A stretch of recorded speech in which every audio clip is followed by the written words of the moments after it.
All right, guys, we are here with the GM of football, Mel Impombiato. This is going to be an Australian first because we are getting a tour of the People's Club, Western United. Mel, first off, thank you for your time, bro. Welcome, Jake. Thanks for coming. I tried to get a deal with you many years ago at Wellington because he's been in the A-League for a very long time. Now you've got this role. Can you just talk through what you do here before you give us this club tour? Yeah, my role is GM of football, so basically look after everything from a football component, men's, women's, youth. We're really excited where we are. The facilities are unbelievable. I'll show you around more. All right, man, let's get around. Yeah. I'll give you a run through of the gym as a starting point, right? So, do they take memberships for Jerome? we're trying to get him into it. So what we're doing is at the moment we utilise this. Like, that is not fun. You cannot enjoy that. Yeah. Do you need to be doing leg stuff, bro? Look at the size of these. Oh, yeah, you did. You were fine to do the knee slide, though, when you scored. Are phones allowed in the gym? Clearly. Oh, good get out of jail cards. Wait, are you in DMs? No. They got pre-activation in after follow on that. He's actually talking truth. Yeah. Basically everything feeds off the gym, right? So Yeah. the A-League women's change room, A-League men's change room. The branding, like I said, makes everyone feel at home. I don't understand what James Donachie's doing in there, but that does not look like... Hey, Donks, just quickly, at 31, you still doing this prehab stuff? Oh no, this is all new to me. This has become new, so this never used to be a thing. You know what I mean? But the men's and women's both use... Yeah. So we get the exact same facilities. So the men's and women's will utilise the same facilities. I'll bring it through there. Our ice baths. So we've got our drop pools. Wow. At the moment, we've just got our 2 ice bars. Flew back, played against, was it Melbourne City? Yep. And We get Jerome into ice bar. can we do that today, Nick? No, goes, you're more than welcome in. Yeah, look at the runner and then the skipper. Promise you they weren't touching any weights before the camera was here, yeah? Our medical room just in here. Yeah, he's an enigma. Right, good. How are you, bro? What's going on? Hey, Noah, but he's got beef with you because we're waiting on this suited and booted celebration. You keep scoring and we're waiting for this celebration. Celebration. I know. Like, are we top 5? We're so it's coming. Yeah. Hey, boys. So basically everything we do is on that side. So then those doors are closed. Yeah. This is basically all the away team area. So tonight you'll have Perth Glory Women's will be in here. But at this point in time we've got our academy players that will train with the first team. The good thing is we've got the A-League men's, A-League women's here in this environment and we'll utilise the same facilities and our academy guys get to utilise the gym and everything as well. But I'll show the other gym as well, which is facilities, right? And then here, like I said, these are our coaches training, warm up every day and change. Yeah. So coaches will change in here, right? But this is the match officials change room on match day. So, Okay, this is where the refs come in. This is just. This is where they go, fuck, should I have given him that yellow? Yeah. VAR cost us today, you know? We'll bring you through this area. This is where it all happens. Is this Kit Man Daniel City? Hutchinson, A-League men's team manager. Are you how are you, bro? Which player comes in with the most quirky requests about kit or boots or... Kane Vidmar wears every single piece of kit in his locker. Even a jumper? Wait, there was a bit of hidden anger in that. Like, he's got to wash more pieces of... All our kits are done in here as well. So washing, set our up. drying, storage. By the way, when you're building a new facility, you don't underestimate how important storage is. Really? Imagine Jerome just wakes up down there. There's a lot of boxes in here, man. I'm noticing that is Everywhere we go, we want to make sure we brand. So we've got green and black at the moment, but we're going to get some signage, we're going to get some words on the walls and things that resonate with the group as well. This is where the away team will walk through. Mental warfare, baby! These are our change rooms. So we've got the A-League men's, A-League women's change room. And this is the tunnel to walk out. Obviously boots for girls. Every player's got an allocated locker. The dedicated facilities in here. That's our team song. Didn't know. Oh, we got the read that. green and black. From Geelong to when we're challenged, we don't crack. Hey, well done, Drew. Yeah, that's cool. Liverpool, but that's cool. Oh, wow, back where it started. Nice.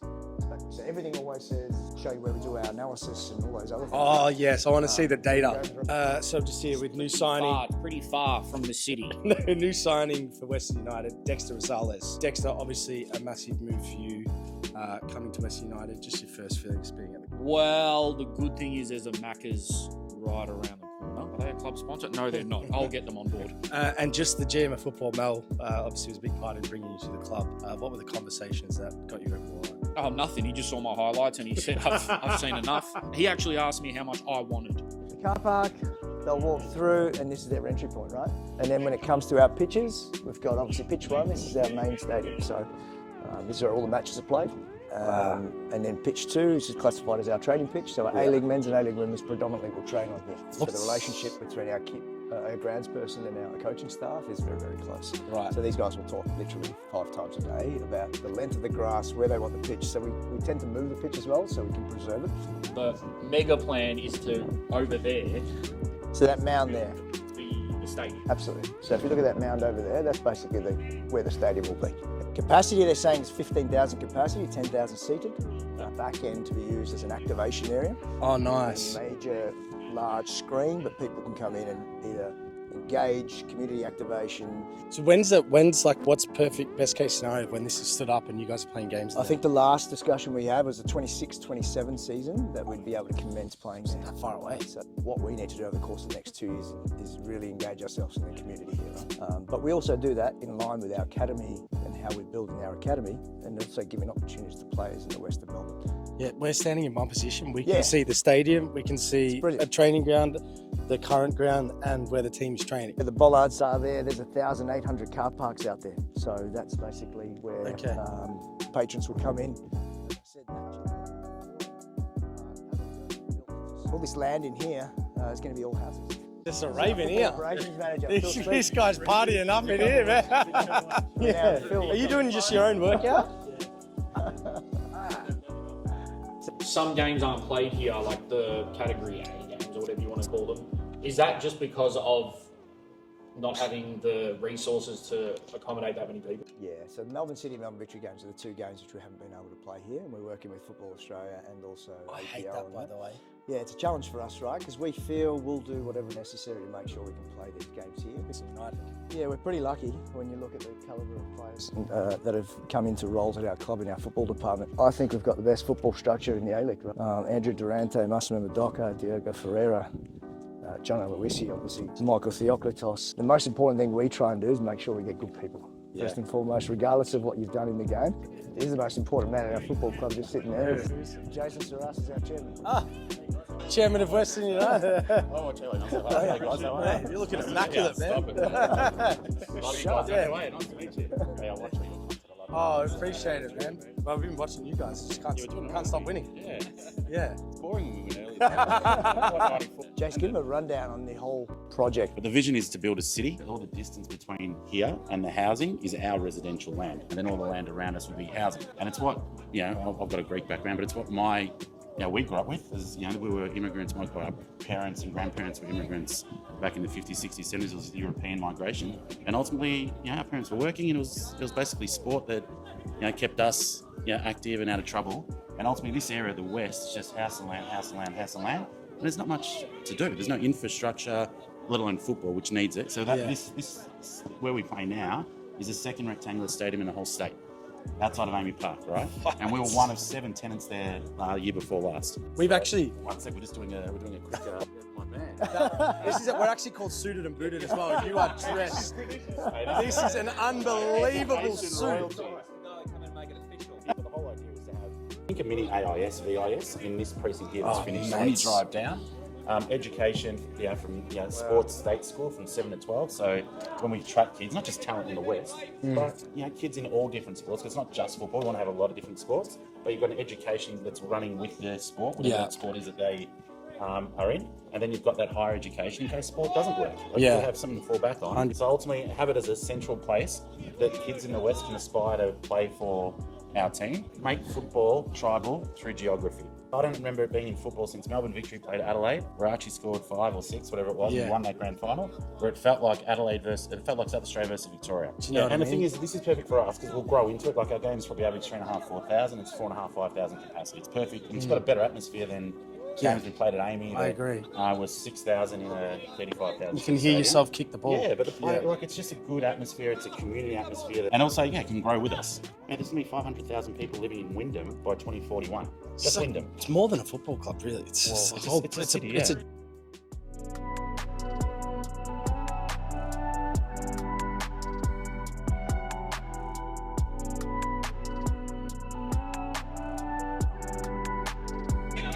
I was always under the impression that This is the administration. Thank you. This is basically all our admin. Preparing for match Wow, day that is today. some neat handwriting, by the way. Look at that. How are you, bro? What are we doing over here? What are we doing over here? Chilling. Just chilling, he goes. That's mad. Mel, have you got yourself like a corner office or something? Corner desk. Look at that. Corner There's a office. flat hierarchy, Like man. this is here, That's why, bro. Overlooking wow, pitch it's not a two, bad which is view, not huh? too bad, so. Yeah, not bad, not bad. Beautiful. All in here, this opens up, right? On match day, this is our corporate area. This is where we have our chairman's function. Come through. This is a multi-function space and shared space again. In respect to analysis, this is where we come and do analysis. Right? This basically gives a bit of a snapshot of what we're trying to do. So that being the stadium, just I'll explain how the three sides here, and then you've got the major, this big screen that you can sit in the activation zone and the community activation zone there. This is us, where we are now. It's a residential, commercial, indoor facility. And then this is all hotels, etc., and things like that, right? It's basically a city. That's incredible, So man. ambitious, right? That is incredible. From a football viewing perspective, it's brilliant, right? Yeah. You're close, you're right on top of the pitch. I think we've got this fascination of playing in major stadia here in Australia, right? And for us, this is fit for purpose. Look at the V line just flying by. That's right, so that's a V line at the moment. Yeah. No direct line. Yeah. You're at the home of Western United. How do you feel? I'm home. I'm home. So that was year one on the far left. It's one of the other most important men in the club, Steve Horvath. 18-month process, and then the license was December 2018, and there was a few of us trying to get everything put together in 6 months to start a pre-season. It was crazy, when I think back, because I was actually doing an interview last night, and they were talking about Auckland, and they're talking about Canberra, and the right amount of time to bring an A-League club in, what you need to do, and preparations, and staffing, and recruitment, and all that, and we had to do that in 6 months, and with no real infrastructure in the West. It was just by chance that George Cross reached out to me because they were building that facility, in Caroline Springs.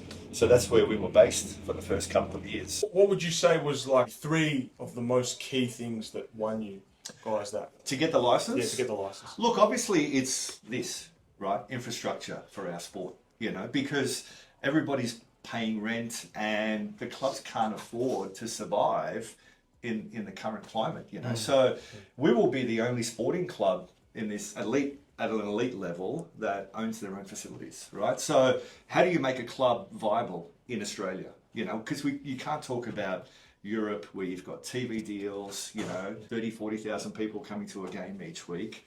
So with all the infrastructure that we're building, and probably the guys have taken you through it, we attract different revenue streams. Because in the A-League, if you just rely on a gate, you can't survive, right? Yeah. I mean, you can survive, but you're constrained to owners, and I'm one of the owners here, tipping in funds to keep things afloat, So we have to find a new model. We believe that this is the model, the future for all A-League clubs, to find a partner at council level, government level, where you're joined, and you create facilities like this. And you've managed to win in the process. We won the title in our third year. So our first part of our existence was we need success, right? To build the club, to get people behind the club. We looked at it then the year after and said, okay, winning the A-League title, how much did it shift the dial for our football club?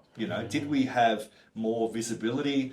Did we have more members? We then looked at it and then, working together, we put this football strategy. What does our club want to stand for? That was always my belief, was creating pathways for people in the West. Distances parents need to travel to go to clubs and academies is a nightmare. So, if you have a club rooted in this area, I mean, historically it's been a hotbed of Australian talent, right? Our footprint is west of Melbourne, Geelong, Ballarat. It's a big area too. It is a big area, but there's a lot of empty space in between, right? Yeah. Has there been any moments where you've started to go, actually, I don't know if this is going to work? Look, there's definitely been ups and downs. One thing not to do is start a club in a global pandemic. I'll tell you, right? We cop a lot of flack out there in the football world for not delivering what we were going to deliver on time. You look at roads, power, infrastructure, all the things, these are millions and millions of dollars that we are investing as a football club to the end goal. This is something where you can leave something behind for the sport for the next 50, 100 years. Well said, man. See you guys. So this is basically our coaches, right? We'll sit in here, all our analysis, we'll review obviously all training sessions. Gav! Hey mate, how are you? Nowhere, Johnny. This is right. Right. Get out, man. We'll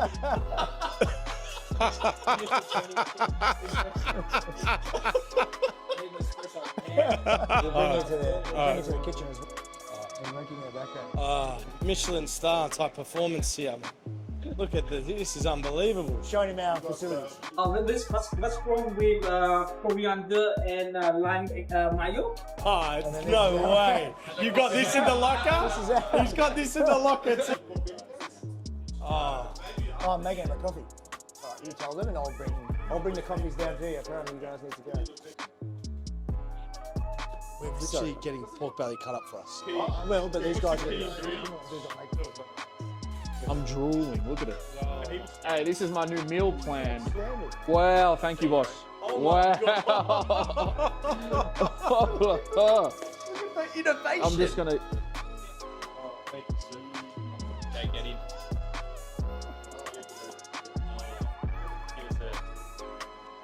That's the best pork I've ever had. There's a party in my mouth. Hey, thank you. That's yours as well. Like I said, you might not come in Western United, but you're leaving Western United. Good on, that's yours, mate. Johnny Eloise, no matter who we are playing against and who's playing for us, we will be able to compete with anyone. This is the start of something special for the club. No other franchise has done this in Australian sporting history.